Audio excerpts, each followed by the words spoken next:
김병주 의원님, 함께 해주셔서 감사합니다. 오늘 우리 당 김병주 의원님께서 지지의 마음을 전해주셨습니다.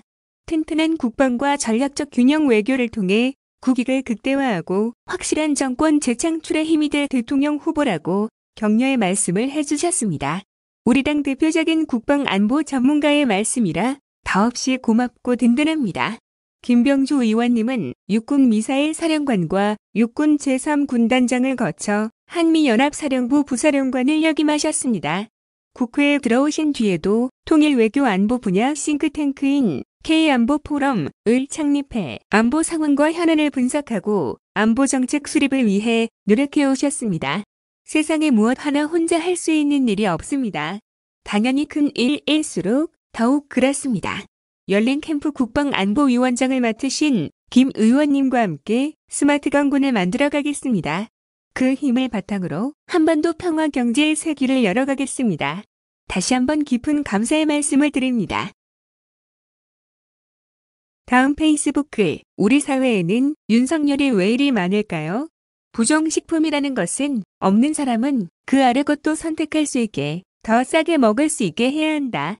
밑빠진 독에 한없이 물 붓는 것도 문제지만 돈을 안 갚을 수도 있게 상황을 만드는 것은 정말 나쁜 정책이다.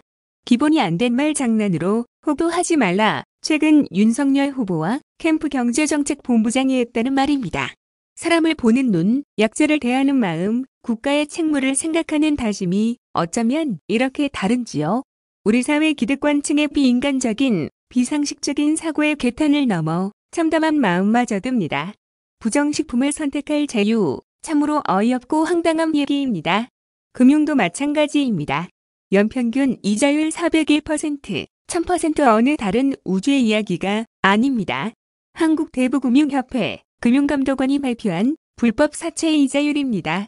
여기 어디에서 자유를 볼 수 있는지요?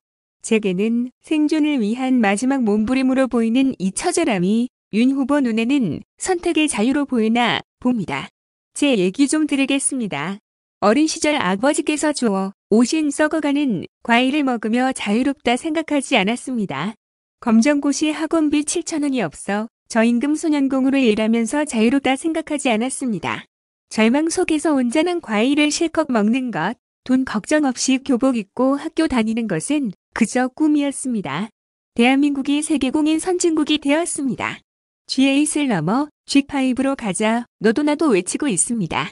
이만한 국가에서 이만한 책임은 져야 하지 않겠습니까? 국민께 부정식품을 사 먹지 않아도 될 자유, 살인적 고금리 불법 사채업자 문을 두드리지 않아도 될 자유를 드리는 것이 현대복지국가의 책임 아닐까요?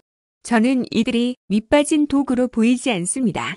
함께 밑빠진 독을 수리해 같이 행복하게 살아가야 할 이웃으로 보입니다. 저는 말 장난으로 기본 대출을 말하지 않았습니다. 국가가 생의 벼랑 끝 위기에 처한 국민의 삶을 지켜야 한다 생각했습니다. IMF 국난 때, 국제금융위기 때 수십조 원의 국민 혈세를 정책 자금이라는 이름으로 자리에 지원받고 갚지 않은 것은 우리 국민이 아닙니다. 도덕적 해이를 걱정한다면 그 화살이 향할 곳은 대기업, 기득권층이어야 합니다. 솔직하지도 정당하지도 않습니다. 윤석열로 대표되는 우리 사회 기득권층의 인식이 우려스럽습니다. 월 30만 원이 없어 목숨을 끊어야 했던 송파 세모녀 가족, 수십조 원의 국민 혈세를 갚지 않고도 지금도 당당하게 기업 활동을 하는 대기업들, 국가는 누구를 보호하고 책임져야 합니까? 공정의 허울을 쓴 시장만능주의, 정글자본주의 민낯이 부끄럽습니다. 아무 거리낌 없이 이를 주장하는 그 당당함이 개탄스럽습니다. 꼭 이겨야겠습니다. 국민을 무시하고 잘못을 외면하는 뻔뻔함에 맞서 꼭 이기겠습니다. 다음은 지하주차장 개선 뉴스입니다. 경기도 내 건설 중인 지상공원형 아파트 단지 76%는 택배 차량이 출입할 수 있도록 준공시 지하주차장 높이를 2.7m 이상 확보할 것으로 조사됐다.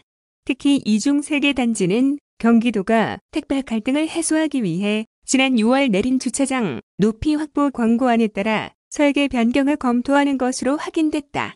경기도는 지난 6에서 7월 도내 건설 중인 지상공원형 아파트 340개 단지의 지하주차장 높이 확보 계획을 조사했다. 그 결과 93개 단지가 지하주차장 높이 2.7m 이상 설계를 반영했고 6개 단지는 설계 변경 추진을 검토하겠다고 답했다. 이들 49개 단지는 지하주차장 높이 의무 반영 대상이 아니지만 사업 시행자가 자발적으로 적정 높이를 확보했다. 정부는 2018년 남양주 다산 신도시 택배 대란을 계기로 주택 건설 기준 등에 관한 규칙을 개정, 2019년 1월 이후 사업계획 승인 아파트는 의무적으로 지하주차장 높이를 2.7m 이상으로 설계해야 한다. 이에 따라 의무 반영 대상은 도내 160개 단지로 설계 반영 및 변경 추진 단지까지 합하면 총 259개 단지가 준공시 지하주차장 높이 2.7m 이상을 확보할 것으로 기대된다. 이와 관련 도는 택배 갈등을 방지하기 위해 사업 시행자들의 자발적 참여를 유도한 바 있다. 국토교통부의 2018년 6월 주택 건설 기준 등에 관한 규칙 개정안 입법 예고에 앞서 도는 같은 해 5월 도내시, 구내 지상공원형 아파트 사업계획 승인 및 지구 단위 계획 등 계획 시 택배 차량 동선 등을 적극 검토할 것을 지시했다. 또한 올해 6월에는 도내 건설 중이거나 건설 예정인 지상공원형 아파트에 대한 전수 실태 조사를 하고 지하주차장 높이를 2.7m 이상 확보할 것을 권고했다. 이에 현재 지하주차장 설계 변경을 검토하는 6개 단지 중 3개 단지는 경기도의 권고안을 설계에 반영하는 것을 검토하고 있다고 설명했다. 도는 6개 단지 모두 준공때 지하주차장 높이를 실제 확보할 수 있도록 경기도 공동주택품질점검단에 지속적인 자문 등을 제공한다는 계획이다. 한편 이번 조사에서 지하주차장 높이 권고안에 수용 불가로 회신한 81개 단지는 대부분 골조공사 착수 등 물리적으로 쟁고 변경이 어려운 공정 단계인 것으로 파악됐다. 도는 이들 단지가 입주 후 택배 갈등 해결을 위한 기술 지원을 요청할 경우 택배 차량 동선 배치, 방지턱 설치 등 단지별 여건에 맞게 기술 지원할 방침이다. 다음은 배달특급 뉴스입니다. 지난해 12월 화성 등 시범 운영 3개 지역에서 서비스를 시작한 배달특급이 78개월여 만에 시장에 빠르게 안착하며 대표 배달앱으로 자리 잡았다. 특히 동탄 신도시를 중심으로 특급세권이 형성된 화성시에서는 일부 민간 배달앱의 알성을 뛰어넘으며 더 많은 사랑을 받고 있다. 11일 경기도에 따르면 소상공인의 수수료 부담은 덜고 소비자에게는 더 많은 혜택을 주기 위해 탄생한 경기도 공공배달앱 배달특급은 지난해 12월 1일 화성시에서 첫 발을 내디뎠다. 모바일 지역화폐를 연동한 간단한 결제 방식은 물론 지역화폐 추가 할인 등 다양한 할인 혜택, 배달특급의 대표 이벤트 100원들 등이 입소문을 타고 많은 회원들을 유치하며 소비자들로부터 큰 사랑을 받고 있다. 78개월을 넘긴 배달특급은 아직도 화성시에서 꾸준한 상승세를 그리고 있다. 이는 코로나19 여파가 끝나지 않으면서 비대면 방식의 배달 시장이 급격히 성장했고 이런 시기에서 배달특급 소상공인과 소비자의 상승에 역점을 뒀다는 점이 주요한 것으로 분석된다. 보쌈집을 운영하는 문병식 점주는 12월 이후 현재까지 주문 건수가 많이 늘고 있다며 별다른 광고 없이도 잘 운영되는 것을 보면 소비자들에게도 배달특급이 널리 알려진 것 아니겠냐며 꾸준한 성장세를 증언했다. 더불어 그는 최근 코로나19 여파에도 픽업 주문이 늘어난 것을 들면서 픽업 주문만 놓고 보자면 민간 배달앱과 배달특급 점유율이 막상막하인 것 같다며 높은 만족감을 보였다. 초밥집을 운영 중인 신동엽 점주 역시 일평균 주문은 지속적으로 들어오고 있는데 배달특급 픽업 주문이 굉장히 많이 늘었다며 더 많은 홍보와 혜택이 뒷받침되면 소비자들이 더욱 몰릴 것 같다고 전했다. 이 같은 성과에는 화성시를 대표하는 지역 커뮤니티에 도움이 컸다. 화성소상공인연합회, 외식업중앙회, 동탄맘 카페 등이 직접 소상공인들의 현장 목소리를 청취하는 등 누구보다 배달특급 활성화를 위해 앞장서고 있다.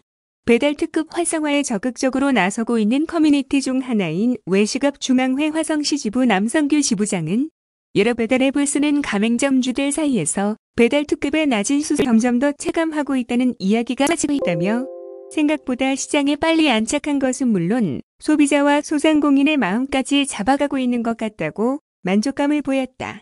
한편 배달특급은 총 400억 원을 돌파하며 꾸준한 성장 그래프를 기록하고 있다. 이런 성장세에는 서비스 지역 확대와 더불어 지역 밀착 소비자 혜택 등이 주요한 것으로 평가받고 있다. 더불어 배달특급은 다회용기 시범 사업 등을 통해 일회용품 줄이기라는 새로운 공공가치 창출에도 선도 역할을 자처하고 있다.